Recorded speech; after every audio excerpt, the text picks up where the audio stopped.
Okay, so a very good afternoon to everybody. I am your host Akshay Badwe. I'm welcoming you to a webinar, Career Beyond CSE for Engineering Aspirants, which is powered by Amrita Vishwa Vidyapeeth and Sakaz Yin. So before much add-ons, we have our two guests in the webinar. So I'll quickly introduce to both of our speakers. I'm welcoming Dinesh Kurche and BR Chaitanya Maheshwara Chaitanya. So a very good afternoon, sir. So talking about Maheshwara Chaitanya, he's currently serving as the director of the admissions for Amrita Vishwa Vidyapeeth. He's also the Deputy Controller of Examinations of the Amrita Vishwa Vidyapeetham, Amrita Puri campus, and he's also serving as the Contest Director, which is at the International Collegiate Programming Contest, which is at the same Amrita Vishwa Vidyapeetham for PALS. And he has also more than 14 years of teaching experience. That's a lovely experience, sir, in the field of computer science and engineering. About our speaker, Dinesh Kurche. Hi, hello Dinesh, how are you? I hope you're doing good. And what about telling about yourself? You're a software engineer, a tech finance enthusiastic, a talker, security expert, and an entrepreneur. So that's a wonderful bio about our two speakers. So I would like to tell all our participants that, before the webinar will be closed, there will be an interesting quiz for all of our participants today. And those who will win the quiz will be getting a very good and very interactive and very interesting gift hampers. So without a much add-on now, so I'll start with quickly information about the Amrita Vidyapeeth. I request Maheshwara Chaitanya to give us very small introduction. Thank you, sir. Over to you. Thank you, Akshay. Thanks a lot for the introduction, wonderful introduction, and welcome all the students to this wonderful platform today. I'm sure that you are not sleepy because now it's almost like 3. You must have finished your classes in the morning. So I belong to a university headed by a woman as chancellor. She is we have almost like 6 campuses now. Our 7th campus is coming up in Faridabad, that is healthcare campus. So I used to teach in computer science and engineering college in one of the campuses. We have 4 engineering campuses. There is 1 in Kerala, 2 in Tamil Nadu, and 1 in Karnataka. Almost like 20,000 plus students have already passed out. Since 2003, we became the university under the UGC, and we are the top ranked university in the country, 5th ranked, that is by NIRF. And we are top 100 by Times Higher Education. We also do have NAC A++ grade. So placements is something like 95 to 96%. And the highest CTC is 65 lakhs per annum. That also again for the computer science enthusiasts. So that's all, Akshay, I wanted to give you, but I'll just put the website address in the chat box. Yeah, sure. But anyways, Maheshwara Chaitanya, I would like to ask you one very small question that, after this pandemic, how exactly the situation is it really the system is a little bit changing, or what is the attitude towards the engineering? Is that any happening around it? See, the first thing I wanted to tell to the students is technology is changing a lot. And I know that almost all of us use the Swiggy and Zomato app to order food. So how do you review? How do you find out the best restaurant, or how do you find the best food?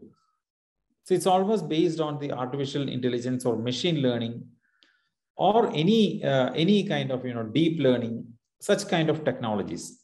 So as long as the technology is evolving, as long as the technology is growing and is being applied in a lot of domains, engineering will have a lot of job opportunities. So somebody is asking here if we have computer science. Yes, we do have computer science. So engineering domain is not just limited to computer science. Engineering is always there for manufacturing, that is mechanical engineering. If you take electrical vehicles, that is being pushed by a lot of companies now, even the central government, to make sure that India is responding to the climate change. So electrical mobility or electrical vehicles are also being introduced by almost all the automobile giants. So electrical engineers will find a lot of job opportunities in the coming years, maybe in the next 5 to 6 years time. Yeah, So basically, yeah. So basically, many of our participants are from 11th and 12th also. Yeah. So how do you see, the engineering as a future prospect? See, if you take let us take the case of pharmaceutical industry, or let us take the case of hospitals. So what happens here is basically any hospital who wants to replace the human beings with robots, they would need robots to help them in hospital. So who will build these robots? Robots can be built only with the help of engineers. So that is a very key thing for in the engineering domain. The manufacturing is being held by robots. So what will happen if the human beings are replaced with the robots? And who will build the robots? Who will manage the robots? Only the engineering students or the engineering aspirants can do that. Correct. So we have a question from one of the participants that what are the advantages to complete engineering from IIT? See, it totally depends on which IIT you would prefer. If it is IIT Bombay, of course, it's a highly rated IIT. It will also depend on how much you are able to perform. See, of course, choosing a good institution is definitely a difficult task. I would always suggest to explore the curriculum, explore the subjects to be learned, and then make sure that you'll be able to cope up with the curriculum.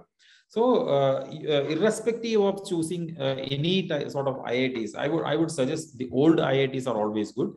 Irrespective of the institution you are looking for, you have to mainly look for how the curriculum is, whether you'll be able to adapt to that curriculum, and what is the placement percentage. So these all are the deciding factors in order to pursue an engineering degree in India. Right. So we have a number of questions coming in. So we'll take one question that, Do you want me to show a short presentation? Of course, please. Okay.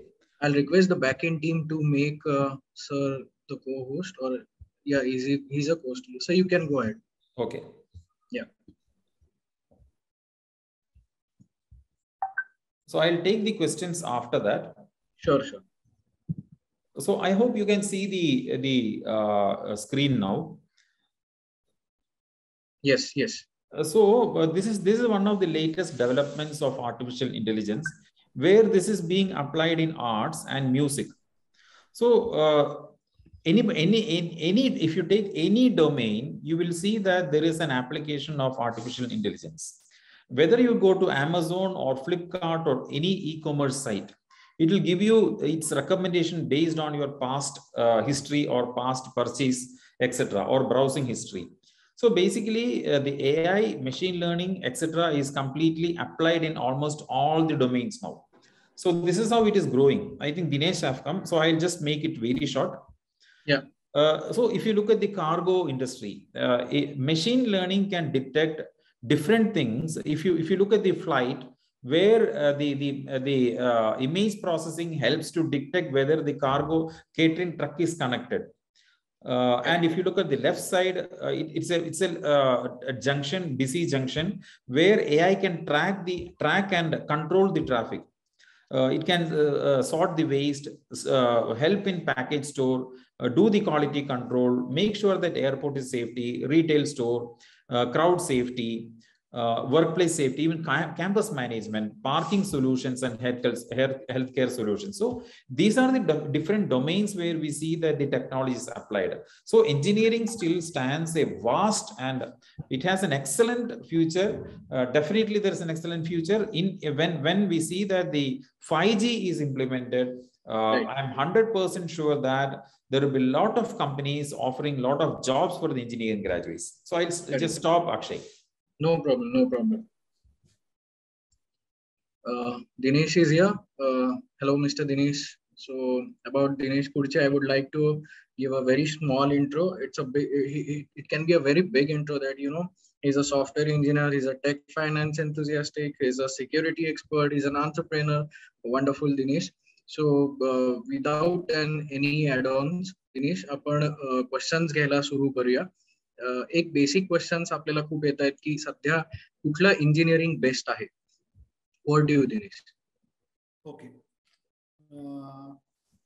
सर्वप्रथम isakal.com आणि सकाळ संपूर्ण परिवाराचं मी मनापासून आभार मानतो की त्यांनी मला ही नवीन अशा पद्धतीची संधी दिली.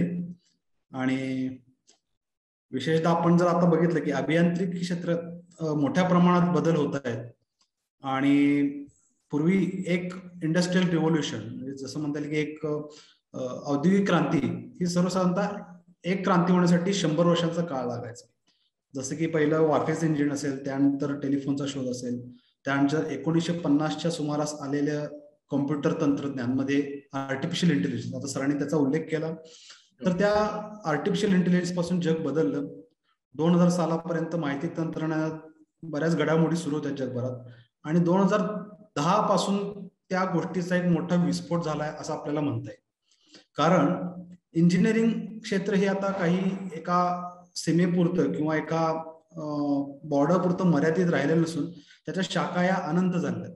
त्यामुळे इंजिनिअरिंग मध्ये वेगवेगळे फील्ड्स आहेत, जसं की केमिकल टेक्नॉलॉजी असेल, इन्फॉर्मेशन टेक्नॉलॉजी असेल किंवा मेकॅनिकल इंजिनिअरिंग असेल, इलेक्ट्रिकल इंजिनिअरिंग असेल.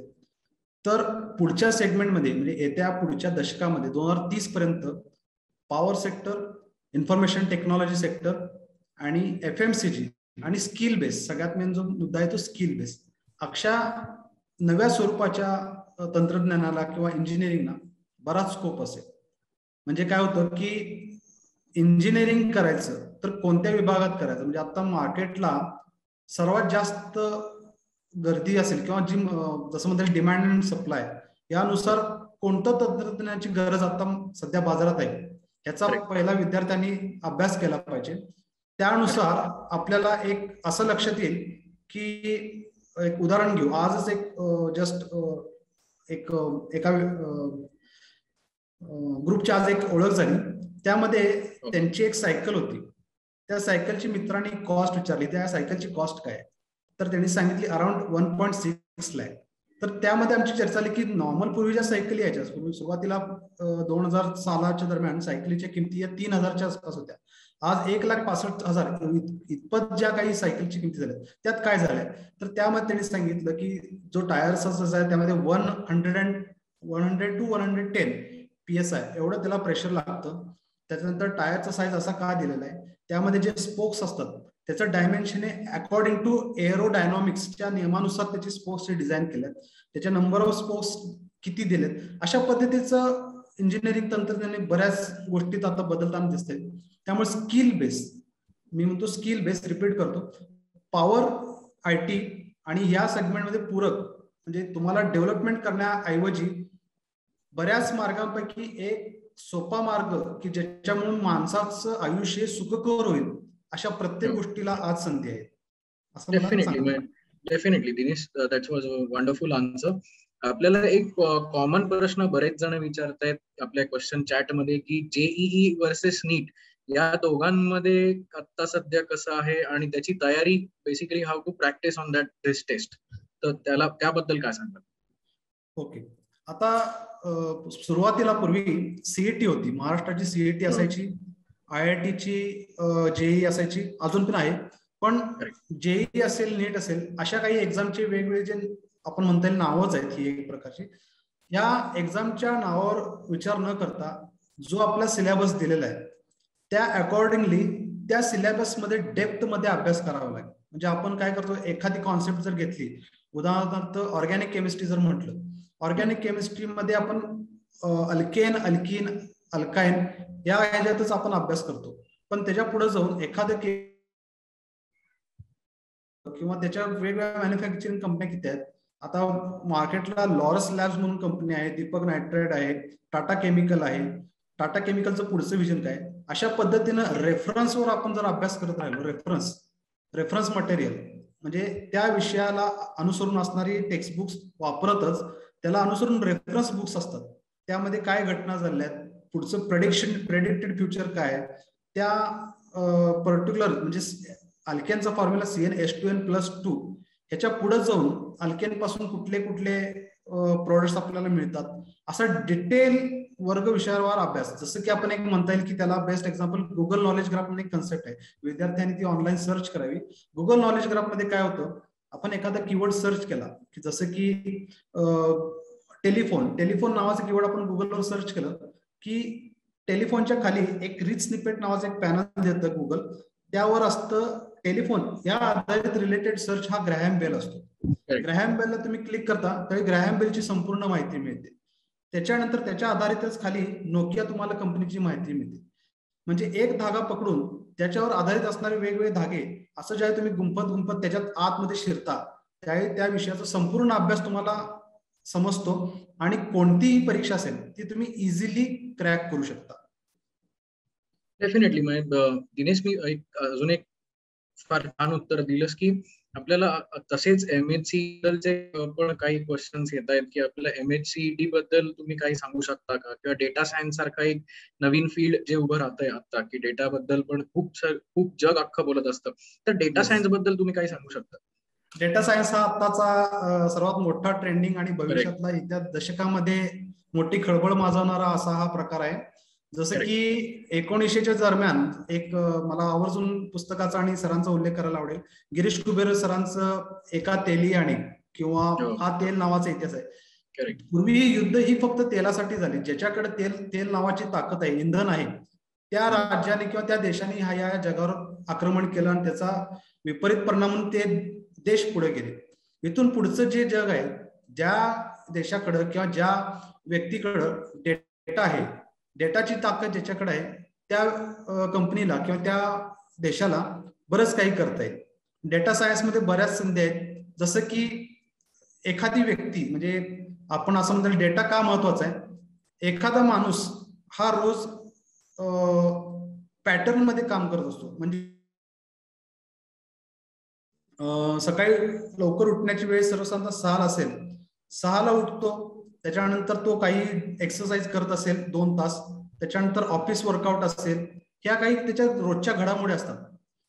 जर तो व्यायाम 2 तास करत असेल तर त्याची फिजिकल बॉडी त्याप्रमाणे रिस्पॉन्ड करते. याचा अर्थ त्याला कोणतेही आजार होणार नाहीत. डेटा काय सजेस्ट करतो, 2 तास जर तो वर्कआउट करत असेल, त्यामध्ये सायकलिंग असेल, वॉकिंग असेल, रनिंग असेल, या कॉम्बिनेशन मध्ये जसा डेटा गॅदरिंग तयार होत असेल त्या अकॉर्डिंगली असं प्रेडिक्शन येते की त्या व्यक्तीला कोणताही आजार होणार नाही. आज आपण बघतोय की स्ट्रावा ऍप असेल, फिटबिट ऍप असेल, या वेगवेगळ्या कंपन्या काय करतात, त्या डेटा कलेक्ट करतात. एका भागामध्ये किंवा एका विशिष्ट भागामध्ये किती लोक व्यायाम करतात, कोणत्या प्रकारचा व्यायाम करतात, कार्डिओ रिलेटेड एक्सरसाइज किती आहे, बीपी किती लोकांना आहे, शुगर किती लोकांना आहे, हा डेटा मेडिकल पार्टीज किंवा मेडिकल कंपन्यांशी टायअप करून त्यांना तो प्रॉडक्ट डिझाईन करता येतो. त्या अकॉर्डिंगली प्रॉडक्ट सेलिंग करता येतं. म्हणजे आता पूर्वीच्या सारखं काही डिपेंडेंट न राहता एक्झिस्टिंग डेटा असेल तर त्यावर बऱ्याच गोष्टी चर्चेत आपल्याला करू शकतो. आता एक मोठा ट्रेंडिंग टॉपिक आपण ऐकतोच, पिगॅसस प्रकार काय आहे. तर ह्या सगळ्या गोष्टी ज्या आहेत त्या डेटावर फक्त कॉन्सन्ट्रेटेड आहेत. डेटावर तुम्हाला बऱ्याच गोष्टी म्हणजे आज आपण हे सेशन घेतलेलं आहे, या सेशन मध्ये किती मुलं आहेत, किती मुले आहेत, किती मुलं कंटिन्युअस हे सेशन ऐकत आहेत, किती मुलं सेशन पहिला ड्युरेशन, अशा प्रत्येक गोष्टीचा जर अभ्यास केला तर आपल्याला लाईव्ह रिझल्ट आपल्याला कळू शकतात. मी एक एक्झाम्पल सांगतो सर. आम्ही एक्झाम कंडक्ट केलेली, समोर सर्वसाधारण 1000 मुलं एक्झाम देत होते आणि एक्झाम सुरू झाल्या विदिन 15 मिनिट्स आम्ही प्रेडिक्टेड रिझल्ट भाकीत करू शकत होतो. म्हणजे काय की 1000 मुलांपैकी किती मुलांनी आता राईट आन्सर दिले आणि किती मुलं पास होण्याची शक्यता आहे, प्रोबॅबिलिटी ऑफ पासिंग स्टुडंट, हे आम्हाला 15 मिनिटात लक्षात आले. आणि आफ्टर कम्प्लिटिंग एक्झाम काही रिझल्ट असे मिळाले की एक विद्यार्थी असा असतो की त्याचे नंबर ऑफ जे क्वेश्चन्स आहेत ते सॉल्व्ह करण्याची मेथड त्याची सोपी आहे आणि तो इझिली तो आउट ऑफ 1 आवर तो टाइम बेस जर आपण त्याचं ब्रिलियंट आपण जर त्यातून सिलेक्ट करायला म्हटला तर कमी वेळेत जास्त उत्तर देणारा आणि अचूक देणारा हा आपण एक पॅरामीटर त्यात देऊन सिलेक्शन करू शकतो. अशा बऱ्याच गोष्टी आपल्याला डेटावर पॉसिबल आहे आणि डेटा सायन्सला इथून पुढचं दशक म्हणता येईल किंवा 2035 पर्यंत अफाट त्यामध्ये करिअर असेल. नक्कीच. दिनेश फार छान उत्तर दिलं आणि अगदी सोप्या भाषेत दिलं की डेटा सायन्स आणि डेटा अनालिटिक्स एकंदरीत एक ट्रेंडिंग टॉपिक आत्ताचा आहे. आपल्याला एक सतत एक क्वेश्चन येतोय की श्रावणी कोणीतरी आपल्याकडे एक चॅट मध्ये सतत पोस्ट करतायत की sir please guide me for engineering physics, I am in 12th and JEE aspirant. त्याबद्दल तू काय सांगशील?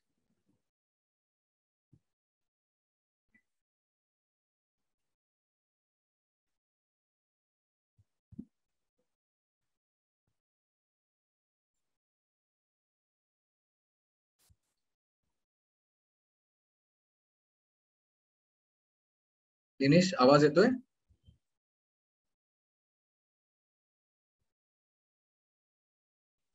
आवाज येतोय. येस. तो आपल्याला एक क्वेश्चन आहे की sir please guide me for physics engineering, I am in 12th and JEE aspirant. फार एक छोटा प्रश्न घेऊया हा की तो आपल्याला फार वेळ विचारला जातोय की फिजिक्स इंजिनिअरिंग मध्ये काय स्कोप आहे आणि त्याचा JEE बरोबर कसं पुढे जाऊ शकतो. फिजिक्स इंजिनिअरिंग मध्ये एक आता सर्वात मोठं उदाहरण आपलं घेता येईल एलॉन मस्क या एका वेड्या तंत्रज्ञानानं असं म्हणता येईल. या वेड्या तंत्रज्ञानानं जवळपास 2 दशक तो प्रयत्न करत होता आणि त्याच्या नावाने एक आता नवीन रेकॉर्ड झालेला आहे. गेल्या 9 महिन्यात ज्याने जी त्याची संपत्ती बनलेली आहे ती संपत्ती वॉरन बफे यांना सर्वसाधारणतः 91 वर्षाची लागली. ती एलॉन मस्कनं 9 महिन्यातच कम्प्लीट केलं. करेक्ट. आणि फिजिक्सचा सगळ्यात मोठा आधार स्पेसएक्सला वापरलेला आहे. त्याच्यानंतर हायपरलूप आपण ऐकतोच. त्याच्यानंतर नवीन एक त्याचं तंत्रज्ञान असं आहे की तुम्हाला न्यूयॉर्क टू मॉस्को जर जायचं असेल तर सर्वात मोठी फ्लाईट त्याचा डिस्टन्स आहे ते अंतर सर्वसाधारणतः तुम्हाला 85 मिनिटात पोहोचता येईल. तर अशा सगळ्या गोष्टीसाठी सगळ्यात प्रायमरी बेस जो आहे तो फिजिक्स म्हणजे न्यूटनचे लॉ असतील, बेसिक जे फंडामेंटल आहे ते कधीच बदलत नाही. प्रत्येक गोष्टीत आपल्याला न्यूटन हा पहिला लागतोच. त्याच्यानंतर त्याच्या आधारित जे काही नियम आहेत ते इम्प्लिमेंटेशन होतं. त्यामुळे फिजिक्स हा सायन्स अँड टेक्नॉलॉजी मधला मोठा बेस आहे. आणि अशा पद्धतीच्या कंपन्यामध्ये आता उदाहरणार्थ एमटार टेक्नॉलॉजीज म्हणून भारताची डिफेन्स मध्ये काम करणारी कंपनी आहे. पारस डिफेन्स टेक्नॉलॉजी असेल किंवा आपलं हिंदुस्तान एरोनॉटिक्स लिमिटेड बेंगलोरचं किंवा आपले इस्रो असेल.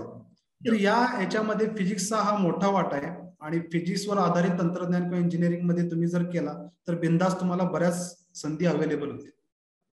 नक्कीच. म्हणजे आपण पुढचा एक प्रश्न घेऊया दिनेश की एक खूप कॉमन प्रश्न डोळ्यासमोर येतो बऱ्याच जणांच्या, तो पालकांच्याही डोळ्यासमोर येतो की इंजिनिअरिंगची फीस खूप असते. इंजिनिअरिंग झाल्यानंतर मुलांनी त्यांच्या किंवा स्टुडंटनी स्वतः जर 4 वर्ष इंजिनिअरिंग केली त्याच्यानंतर जॉबचा स्कोप सध्या भारतात कसा आहे? कारण की एकंदरीत इंजिनिअरिंगची फीस नाही म्हणली तरी स्वाभाविकपणे खूप जास्त असते. ती परवडते, काही लोकांना परवडत नाही. पण एखाद्याला इंजिनिअरिंग झाल्यानंतर त्याचं फ्युचर काय? हा एक खूप कॉमन प्रश्न मी तुला विचारतो. आता यामध्ये एक थोडस मी एक अभ्यास केला. आता मुलांच्या ज्या काही आवडीनिवडी आहेत त्या बदलत्या या तंत्रज्ञानानुसार पण त्यांच्या आवडीनिवडी बदलत आहेत. म्हणजे एक आपलं उदाहरण घेता येईल. भारताचा जो स्टॉक एक्सचेंज आहे BSE सेन्सेक्स असेल किंवा NSE सेन्सेक्स असेल, याआधी इन्व्हेस्टमेंट म्हणून करणाऱ्यांची संख्या फार इतकी नव्हती. आता CDSL तो नवा रेकॉर्ड सेट केलाय की यामध्ये युवकांची संख्या मोठ्या प्रमाणात, म्हणजे इन्व्हेस्टमेंट काय असते, इन्व्हेस्टमेंट कशा प्रकारे केली पाहिजे, त्याच्यानंतर एंजल इन्व्हेस्टिंग काय, अशा नव्या संधी मुलांना माहीत होत आहेत.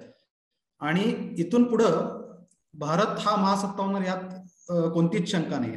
कारण त्याला लागणारे जे काही पोषक घटक आहेत किंवा पोषक वातावरण आहे, म्हणजे बाहेरच्या देशामध्ये काय होतं की एखादी संधी आपण शोधायची म्हटली तर त्यामध्ये प्रॉब्लेम्स आपल्याला मिळाले पाहिजे.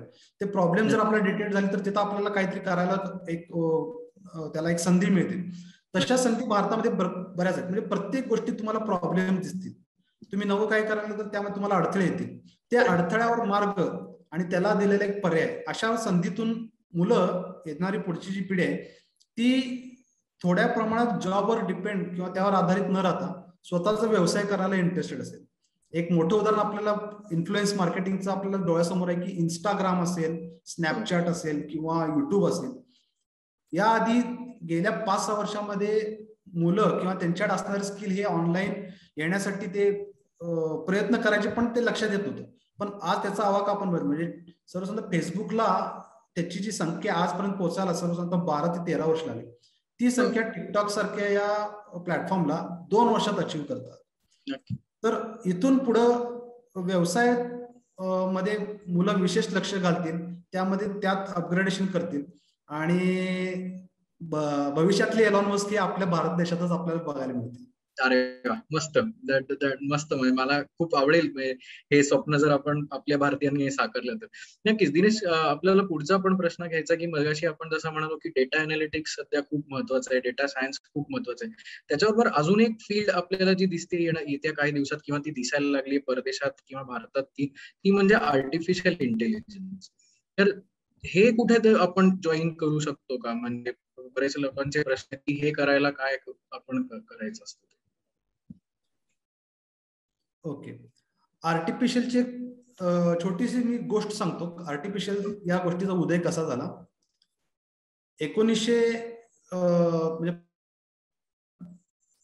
दुसरं महायुद्ध सुरू होतं, जर्मनी आणि या ब्रिटनमध्ये युद्ध सुरू होतं, आणि त्या दरम्यान बोटींची दिशा किंवा त्या जर्मनांची समुद्रातील बोटींची दिशा शोधण्यासाठी त्यासाठी ब्रिटननं पूर्ण देशभरात असणारे वेगवेगळे मॅथमॅटिशियन, सायंटिस्ट हे त्यांनी इन्व्हाइट केले, आणि त्यातून ॲलन ट्युरिंग या तंत्रज्ञानाची निवड करण्यात आलेली.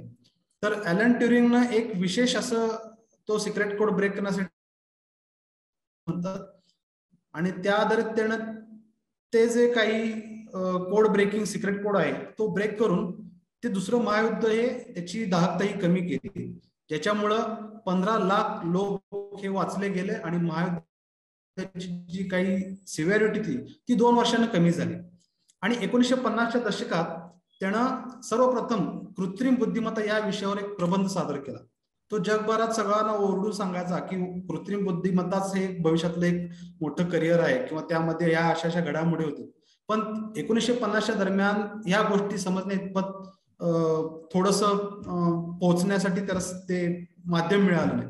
आणि आज आपण आवाज बघतो की कृत्रिम बुद्धिमत्ता आर्टिफिशियल इंटेलिजन्स त्यावरचे वेगवेगळे एपिसोड आहेत. इव्हन की आयर्न मॅन 2 जो पार्ट आहे, आयर्न मॅन 2 हा आयर्न मॅन घडला कसा, तर आयर्न मॅन हा माणूस म्हणजे Robert Downey junior he is inspired from Elon Musk. तो जो काही सेटअप आहे आयर्न मॅन 2 चा, तो संपूर्ण सेटअप हा एलॉन मस्क यांच्या स्पेसएक्स कंपनीचा एक मोठा भाग आहे. आणि त्यामध्ये पार्ट 2च्या ह्याच्यात कॅमिओ रोल म्हणून एलॉन मस्क यांनी काम सुद्धा केलं. म्हणजे कृत्रिम बुद्धिमत्ता म्हणजे काय की आर्टिफिशियल इंटेलिजन्स मध्ये आपल्या मेंदूचा जो काही भाग आहे तो कमी प्रमाणात वापर करून संगणकांना कार्यक्षम करता येईल. म्हणजे आपण जसं की गुगलला काही एखादी क्वेरी सर्च करतो, त्यामध्ये स्पेलिंग मिस्टेक झाले असेल, म्हणजे कॅरेक्टर्स पुढे मागे झाले असेल, तर गुगल स्वतःहून ते विचार करून त्याला तुम्हाला सांगतं तुम्हाला हे म्हणायचं आहे का, हे सर्च करू का. तर हे सर्च करण्यासाठी स्पेलिंग जरी मिस्टेक होत असेल तर गुगल बरोबर प्रेडिक्ट करून तुम्हाला ते आन्सर देतं, सर्च रिझल्ट देतं. आणि त्याच्या डिस्क्लेमर मध्ये जर तुम्ही गेला प्रायव्हसी पॉलिसीमध्ये गुगलच्या जर त्यात स्टेटमेंट गेला तर गुगल स्पष्टपणाने म्हणतं की कोणतीही गोष्ट आमची तुम्ही वापरताना त्या वापरामध्ये तुमच्या बुद्धीचा वापर हा कमी प्रमाणात होऊ शकतो, आणि तुमच्या हेल्थ रिलेटेड विषयाप्रमाणे म्हटलं तर हे थोडंसं वाईट आहे. त्यामुळे तुम्ही विचार करून थोडा बुद्धीचा विचार करा. माणसाचा मेंदू हा थोड्या दिवसाने त्याचं जे काही ग्रोथ आहे ती कमी होत जाईल, आणि कृत्रिम बुद्धिमत्ता म्हणजे ज्यामध्ये आपण संगणकामध्ये त्याचा स्वतःचा जो ब्रेन तयार करून देतो तो अधिकाधिक हुशार होत जाईल. संपूर्ण प्रिव्हियस जो काही हिस्टॉरिकल डेटा असतो त्याच्यावर कॉम्प्युटर स्वतः शिकतो. आपण काय करतो की एखादी चूक झाली तर त्या चुकीतून आपण शिकतो, तो अनुभव घेतो आणि पुन्हा चूक करणार नाही ही काळजी घेतो, आणि त्यातूनही नकळत चूक होऊ शकते. पण कॉम्प्युटर तसं करणार नाही. त्याला तुम्ही pre defined set of result जर ऑटोमॅटिकली त्याला दिले पहिल्या ह्याच्या सेटमध्ये, तर कॉम्प्युटर स्वतः शिकून स्वतः कार्यक्षम होतील, आणि त्या मेंदूला आपण हरवणं हे भविष्यात अशक्य असेल. नक्कीच. म्हणजे दिनेश, आपण थोडं शिफ्ट होऊया की आता सरांना पण काही प्रश्न आहेत, आपण सरांसाठी पण काही प्रश्न येतात. I would like to ask Dr. B.R. Maheshwari Chaitanya sir that number of questions are coming in that sir can what to do after the 12th for the data scientist. So please can you shed a light on it? See, data scientist is nothing but bringing almost all the different types of data into one format. For example, if you take PDF, you may find it difficult to copy from PDF to Word. Right. There can be data in Excel. There can be data in Notepad. There can be data in Word file. So how will you bring all this different type of data to one platform? And how do you use it for analysis? So that is what exactly data science means. So if you go to Amazon and if you look at the reviews and comments made by people, and you can search and find out, you can do a search. There is a text search in Amazon. So you just type the word and you will get all the reviews, all the comments with that word. So how does it happen? It happens only because that software is able to search that word across the reviews or the comments. So that is what data science does. Data science will bring in all the content to one place, and data analytical algorithms or data analytical programs will search in the content and bring out the results. So prediction can happen. People can work on prediction. For example, Google search engine works based on prediction. Right. How do you extract the data from the website? How do you take the data from an image or video? Everything happens in data science. So a data scientist is expected to have a very good knowledge in mathematics, especially in probability and statistics, because the whole text extraction will depend on the mathematical formula, because computation, it has to be very efficient, and to get the data in minimum result, minimum time, you need mathematics. You just imagine, we have 140 crores of people in India, and how fast is for you to get COVID data, or how fast is it for you to get the Aadhaar verification using a fingerprint? So that is the power of computing. For that, you need mathematics. Yes. So we have another question that, the participant is asking that he has gotten admission in IT. So BTech IT. So is it mandatory to give an JEE for that? See, BTech IT is extension of computer science. Basically, computer science is completely related with manufacturing of a computer. It is not just limited to software. It has something to do with mobile communication, wireless communication, development of a computer. How can you make a computer faster? So that is a computer scientist does. An IT engineer will develop applications. IT is totally about information technology, and we use Word, we use PowerPoint, we use Internet Explorer, Google Chrome. So that is the role of an IT person. So both come under engineering only. So in order to get admission to BTech IT program, you will have to either write a state entrance test or a central test. Central test is what we call as JEE Mains, or you can write CET, for example, Maharashtra CET. So we have another question that, what are the job opportunities for computer science engineering? I don't think I need to explain that, because whatever you see now, everything has applications in computer science. Correct. So basically, we have another question that, sir, I'm interested in rocket science. So can you please, shed your light on something like a very interesting field of this? See, rocket science is good because now the career in drones is increasing. Right. Now there are a lot of companies trying to put drones to deliver medicine, or drones to deliver food in a natural calamity area, or somewhere if the flood is hit, the drones can fly and drop in the food. In fact, we have a research center here which does research on drones. And we did such a kind of experiment. So rocket science is not just sending rockets to sky and looking at it. No, it is beyond that. So you can develop unmanned aerial vehicles. You can develop drones that can fly at a higher stage, or you can even have a camera fixed on the drones and take the imagery and do the analysis. So it has more to do with aerospace engineering or aeronautical engineering. There are diploma programs in this, but I would suggest after 12th, if you are very interested in drone or in rocket science, it is always better to go with aerospace or aeronautical engineering. Right. Dinesh, एक प्रश्न येतोय आपल्याला की what is the difference between CS and IT? 12वी नंतर CS आणि IT मध्ये फरक काय? त्याच्यात जर जायचं असेल तर दोन्ही याच्यातला डिफरन्स काय? CS आणि IT मधला प्रामुख्याने असा फरक म्हणता येईल की CS मध्ये इन डेप्थ कॉम्प्युटरच्या कॉन्सेप्ट असतात, जसं की डेटा स्ट्रक्चर हा एक विषय आहे, त्याच्यानंतर डेटा वेअरहाऊस म्हणजे operating system, component by component त्यामध्ये डिटेल्ड जो स्टडी करत असेल तर CS या कोर्समध्ये आपल्याला बघायला मिळेल. त्यामध्ये बारकाईनं त्याचा अभ्यास हा त्यामध्ये एम्बेड केला असतो. आणि IT मध्ये प्युअरली तुम्हाला प्रोग्रामिंग लँग्वेजेस, दोन्हीमध्ये प्रोग्रामिंग लँग्वेज आहेतच, पण IT मध्ये डेप्थ मध्ये स्टडी तुम्हाला न करता प्रोग्रामिंग ओरिएंटेड त्या लँग्वेजेस तुम्हाला शिकता येतात. त्यामुळे असा मोठा फरक काय नाही, तुम्ही CS किंवा IT दोन्हीपैकी कोणत्याही ऍडमिशन घेतलं तर काही प्रॉब्लेम येणार नाही. अच्छा, एक त्याला जोडून एक प्रश्न आहे की पायथॉन प्रोग्रामिंग बद्दल तुम्ही काही सांगू शकता का? पायथॉन प्रोग्रामिंग आता डेटा अनालिटिक्सला जोडून येणाऱ्या तंत्रज्ञानात पायथॉन हे वापरलं जाते. म्हणजे डेटा एक्स्ट्रॅक्शन असेल, डेटा रिस्टोरेशन असेल किंवा हिस्टॉरिकल डेटा, त्यामध्ये AWS सारखं तंत्रज्ञान असेल, Amazon वेब सर्व्हिसेस, या सगळ्या गोष्टीसाठी किंवा कंपन्यांची रिक्वायरमेंट अशी आहे की पायथॉन येत असेल तर तुम्हाला जॉब ऑपॉर्च्युनिटीज ऑटोमॅटिकली असाइन होतात. त्यामध्ये डेटा अनालिटिक्स सॉफ्टवेअर टॅब्ल्यू असेल, इन्फॉर्मॅटिक असेल, D2K असेल, मायक्रोसॉफ्टचं BI टूल असेल किंवा स्टॅटिस्टा टूल असेल. आता सर म्हणाले की कोविडच्या काळात डेटा जो गॅदर होत होता, तर तो डेटा पॉवर BI सारख्या सॉफ्टवेअरमध्ये तुम्ही लोड केला तर इन्स्टंट तुम्हाला रिझल्ट मिळतात की लसीचं प्रमाण कशा पद्धतीने सुरू आहे, कुठल्या भागात किती लस रिअल टाइम मध्ये दिल्या जातात. तर ह्या सगळ्या गोष्टीसाठी डेटा हा एक प्रकारचा बॅकबोन असतो, म्हणजे त्या बॅकग्राऊंडला ते काम करत असतं. आणि फ्रंट एंड साठी महत्वाचा जो मागच्या डेटातून ओढून आणणार असतो, खेचून आणणार, त्यासाठी प्रोग्रामिंग लँग्वेज लागते.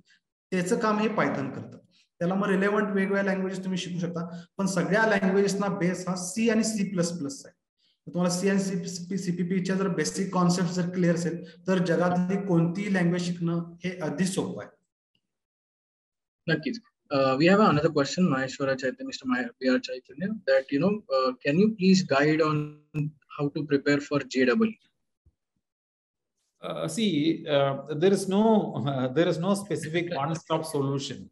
Correct. For any competitive examination to get the best rank, you have to continue practicing.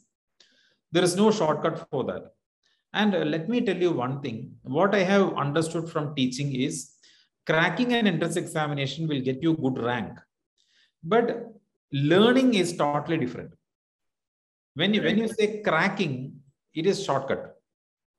Learning is totally different. I have seen students who have very good rank in entrance examination. They may not be able to learn well during the course. So you should be able to understand the concept and apply it. For example, I know a programming language, but I don't know how to develop a software. Then it is meaningless. So whatever I am learning, I should be able to apply. Otherwise, there is no meaning. So there is no concept of cracking entrance. You get a good score in entrance examination by keeping on practicing and see which topic you are weak in. Learn more and then again practice. That's the only way. Wonderful. That was a wonderful answer. Dinesh, आपल्याला एक question येतोय की biomedical engineering काही field आहे का आणि त्याच्यावर तुम्ही गाईड करू शकता का? बायोमेडिकल इंजिनिअरिंग याबद्दल सर कल्पना नाही आहे. बायोटेक्नॉलॉजी बद्दल आहे, बायोमेडिकल बद्दल विशेष अशी माहिती नाही. अच्छा, इलेक्ट्रिक आणि इलेक्ट्रॉनिक इंजिनिअरिंग मध्ये काय बेसिक डिफरन्स असू शकतो, हा देखील आपल्याला प्रश्न येतोय. इलेक्ट्रिकल आणि इलेक्ट्रॉनिक्स मध्ये, इलेक्ट्रिकल मध्ये विचार करताना मोठ्या प्रमाणात जे विद्युत दबाव आहेत किंवा विद्युत दाब जो असतो त्या क्षेत्रात, औद्योगिक क्षेत्रात हा प्रामुख्याने विचार केला जातो. इलेक्ट्रॉनिक्स म्हणजे मायक्रो कॉम्पोनंट जे आहेत. इलेक्ट्रॉनिक्स ही फील्ड न कळत कॉम्प्युटर फील्डशी जोडली जाते. मग तुमचं आर्डिनो प्रोग्रामिंग असेल किंवा IoT प्रोग्रामिंग, आता सगळ्यात मोठा जो अनेक लागून जो टॉपिक आहे ट्रेंडिंगमध्ये, IoT तंत्रज्ञान असेल, आर्डिनो प्रोग्रामिंग असेल, रास्पबेरी पाय प्रोग्रामिंग असेल, या सगळ्या गोष्टी micro programming, micro electronics controller programming मध्ये हा पार्ट येतो. म्हणजे असं म्हणता येईल की MSCB रिलेटेड जे काही मोठे कॉम्पोनंट्स असतात, हा पार्ट इलेक्ट्रिकल सेगमेंटमध्ये जातो, आणि बेसिक स्वरूपाचे जे काही छोटे छोटे कॉम्पोनंट गॅजेट्स असतात तो इलेक्ट्रॉनिक्स पार्ट येतो. त्यामध्ये चिप इंजिनिअरिंग हा चांगला एक मोठा स्कोप आहे इलेक्ट्रॉनिक्स मध्ये. एक CSE च्या व्यतिरिक्त एक आपण प्रश्न आलाय की पेट्रोकेमिकल इंजिनिअरिंग बद्दल पुढे काय स्कोप आहे? पेट्रोकेमिकल इंजिनिअरिंग मध्ये आपण जर विचार घेतला तर आता असा एक त्याला लागून म्हणता येईल की दुबई 2060 पर्यंत इंधनावर आधारित राहणार नाही. त्यांचं पुढचं हे प्रोजेक्शन जे आहे ते ट्रॅव्हल इंडस्ट्री और ट्रॅव्हल रिलेटेड टुरिझमवर फोकस करायचं. त्याचं कारण हे आहे की इंधनाचा साठा हा कमी होत जात आहे, आणि प्रत्येक देशाची अशी भूमिका आहे की कार्बन मुक्त आणि म्हणजे कार्बन झिरो कार्बन या कॉन्सेप्टवर काम करणाऱ्या बऱ्याच आता कंपन्या उदयास येत आहेत, आणि पुढचं भविष्य झिरो कार्बनवर असेल. जगभरात ग्लोबल वॉर्मिंग वाढते, त्यामुळे पेट्रोकेमिकल मध्ये असे काही कंपाऊंड्स असतील की जे झिरो कार्बनला मदत करतील. अशा इंजिनिअरिंगला भविष्यामध्ये प्रचंड स्कोप असेल. नक्कीच.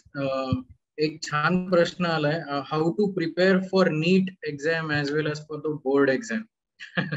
पण चांगला प्रश्न आहे की दोन्ही वेळेला एकाच कसं करायचं प्रयत्न.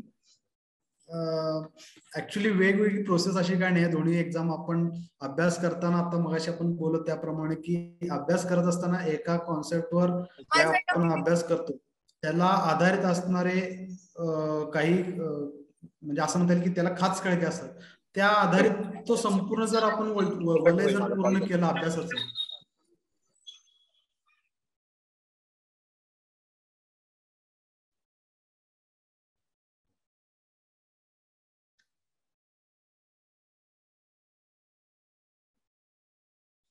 दिनेश, आवाज येतोय माझा?